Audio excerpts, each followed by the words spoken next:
Interestingly, leprosy is the only illness in the entire Bible of which it is ever said that a person is cleansed from. Every other illness says you're healed of it. One time in Leviticus it does say being healed of leprosy, but every other time it always says that people are cleansed of leprosy. And that's the only illness that it ever says people are cleansed of.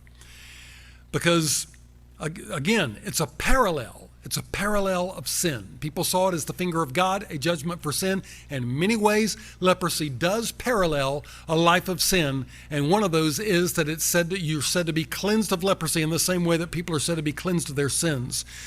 Why was leprosy seen as a judgment of God? Well, another reason is because Leviticus 13 verses 2 and 3 says that leprosy would begin with a little rising of the flesh, a little white spot, or a little scab.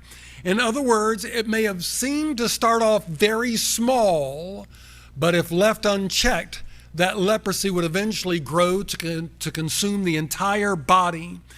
And so the Bible taught people not to treat leprosy lightly because it would spread and corrupt the entire body. In the same way, 1 Corinthians 5:6 says that a little leaven leaveneth the whole lump.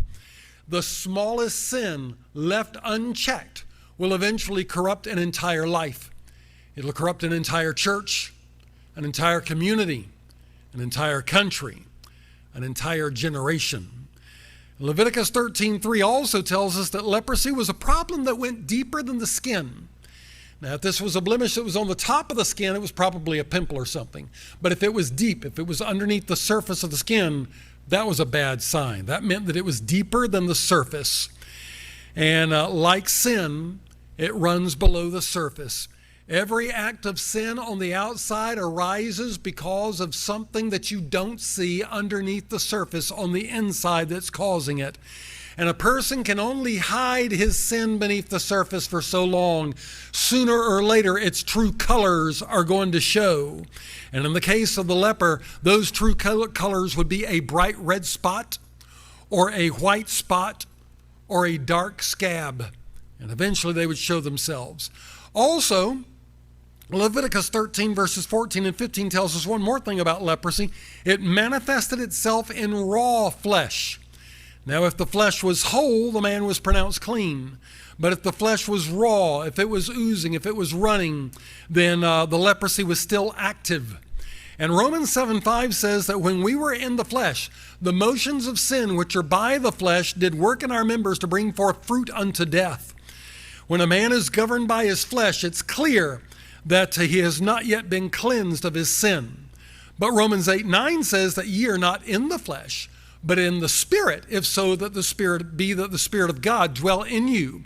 So a man who has been reborn by the Spirit of God is no longer bound by the power of his fleshly nature.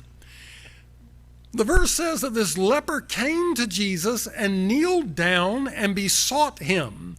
Now, in Leviticus 13:46, a leper was not allowed to approach clean people. They had to stand afar off and warn uncontaminated people by crying out, "Unclean, unclean," to warn them to stay away and not catch their contamination. They had to avoid contaminating others with their corruption. To come into the clean person's presence was a violation of the law of Moses. And this is another parallel between leprosy and sin. Sin makes people outcasts. They're unclean.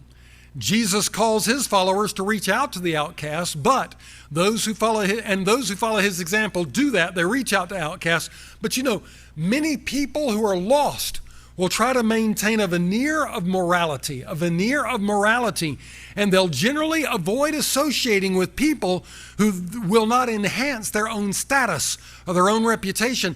Sin stigmatizes people. It robs them of their dignity. It leaves them broken and ragged, and they are looked down on by polite society. So this man is coming to Jesus and his disciples, and he's violating the law by doing so. He violates the law by kneeling down before Jesus and beseeching him and begging for his healing. But then, who was ever saved by keeping the law of Moses? This man is coming before Jesus looking for compassion, looking for mercy, looking for grace and pity. And he's casting himself upon the mercy and grace and compassion of God. And the compassion of our Lord did not put him off. I'm so glad that Jesus does not avoid diseased men. His critics called him a friend of sinners, like it was an insult. Boy, I am so glad he is a friend of sinners.